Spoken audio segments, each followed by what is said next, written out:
And good evening and welcome to College Press Talk. I'm your host, Tommy Yarrish. We have an incredible show for you tonight. It's our annual mock draft special here on College Press Box tonight. I'm joined by 5 acting general managers. We'll start to my left with Marcus Risen, Adam Ogburn, Matt Marinchak, Clark Dalton, and John Kelly. Fellas, thank you all for being here. The 6 of us, myself included, will go through the first round of the NFL draft in an attempt to make every team selection the best possible. Will we do it? Probably not, but let's give it a shot.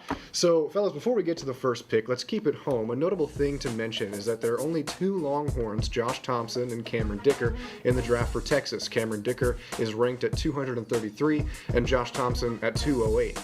Analysts, how do you feel about that, and when and if do you see the former Burnt Orange Stars being taken? We'll start on the left with Marcus. Let's go ahead and get started. So, with the number 1 overall pick, it's going to be Clark Dalton, acting general manager of the Jacksonville Jaguars. They've got the first pick. Clark, you're on the clock. And Walker played 56% of defensive snaps last year for Georgia's national championship team, the most on that incredibly stacked defense. You're going to see a lot more of their players go here in the later picks, so we won't get there yet. It's on to the 3rd pick, and it belongs to Houston's finest, Marcus Risen and the Texans. Yes. And the Los Angeles Chargers, I'm back up again, and with this pick, I'm going with Nakobe Dean, the linebacker of Georgia.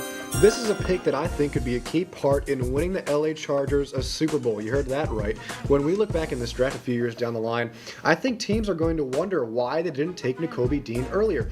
He's the best linebacker in this draft, in my opinion. No disrespect to Devin Lloyd, he's just as good. But he brings a freak athlete and high IQ player onto an already loaded Chargers defense. He's great in coverage and excels at following running backs out of the backfield, gives you the spy element that you look for quarterbacks that can run, and steps up to make big plays on run defense. Plus, he's a winner with that Georgia national championship team, and that's such an underrated aspect of taking prospects in the first round. The Butkus Award winner was the leader of that Georgia defense, as I mentioned, accounted for 72 tackles, 6 sacks, and 2 interceptions in the national championship season. Now, when it comes to which team played the best in their first game and which team looks most poised to win a championship, that's a little bit more difficult to tell through one game. Obviously, the game's going to be going on throughout the rest of the week in this first round, but I really like what Monty Williams has done with the Phoenix Suns. This is a franchise that just a couple years ago was near the bottom of the league, at the bottom of the league, and then Monty Williams comes into 2019, and through the course of his couple of years in Phoenix, he brought them to the NBA Finals last year, and then this year, they're the number 1 seed, best record in the NBA. They've been looking great. Chris Paul looked vintage in that first game. 19 fourth quarter points, like I mentioned, 30 on the night, and then Devin Booker has been one of the better scorers throughout the entire season, and he added a good piece as well. And then defensively, they really don't show it as much, but I think that's an undervalued aspect of what the Suns bring to the table every night. Mikal Bridges was a finisher for the Defensive Player of the Year, and then DeAndre Ayton's interior presence brings so much to the table for Monty Williams, and being the best coach in the NBA that he is, I think that he has had a lot of fun working with that sort of offense and defense, and I think the Suns are the safest bet to win the NBA championship. Brother. Texas baseball, it's really had its ups and downs heading into this Red River series. Where was it that the problems emerged for this team? Yeah, absolutely. I think that the biggest thing the Longhorns get out of this is a massive confidence boost that they've needed for quite some time.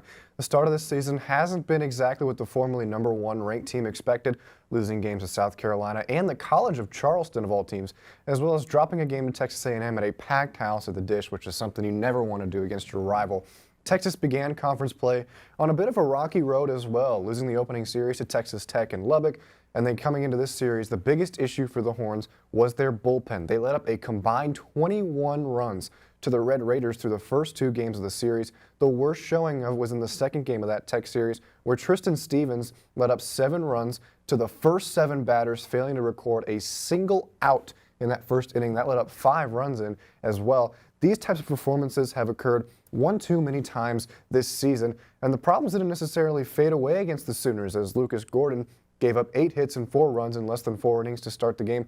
Texas came back on an outstanding rally, though. They scored 11 unanswered runs to win the last game of the series, 12-8, in one of the best baseball games that I have ever seen. Absolutely. But that can't happen every game. It's not going to happen every game. This team is without a doubt capable of making a College World Series run, but they need to fix the monster of an issue that is their pitching game if they want to come anywhere close to that. Absolutely.